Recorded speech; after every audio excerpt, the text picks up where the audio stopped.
દારૂબંધી વચ્ચે દારૂની છૂટ માટે અધધ અરજીઓ આવી છે।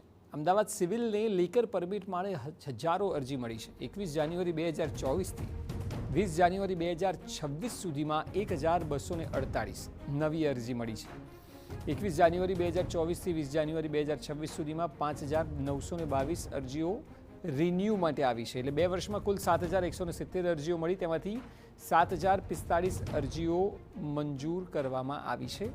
2 વર્ષમાં 29 અરજીઓ કોઈ કારણોસર નામંજૂર કરાઈ છે। કોંગ્રેસના ધારાસભ્ય ઇમરાન ખેડાવાલાના પ્રશ્ન પર આરોગ્ય મંત્રીએ ગૃહમાં જવાબ આપ્યો હતો।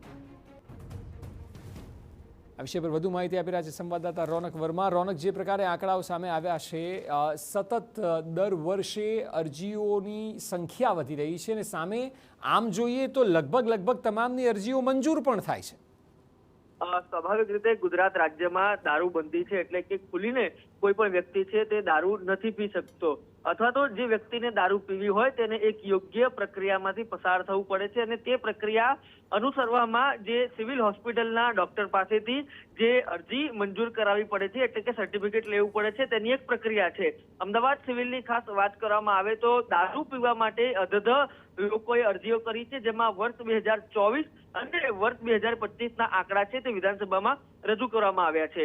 ધારાસભ્ય ઇમરાન ખેડાવાલાએ પ્રશ્ન કર્યો હતો અને તેના જવાબમાં સરકારે જવાબ રજૂ કર્યો છે કે 21 જાન્યુઆરી 2024 થી 20 જાન્યુઆરી 2026 સુધીમાં 1248 નવી અરજીઓ છે તે મળી છે, એટલે કે દારૂ પીવા માટે લોકોએ પરવાનો મેળવવા માટે પ્રયાસ કર્યો છે। ન માત્ર એટલું, પરંતુ 2 વર્ષમાં કુલ 7170 અરજીઓ મળી છે, તેમાંથી લગભગ તમામ એટલે કે 7045 અરજીઓ છે તે મંજૂર કરવામાં આવી છે અને 29 અરજીઓ છે તે નામંજૂર કરવામાં આવી છે।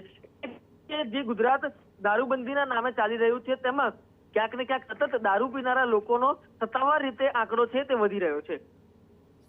જી બિલકુલ રોનક, આભાર સમગ્ર માહિતી બદલ।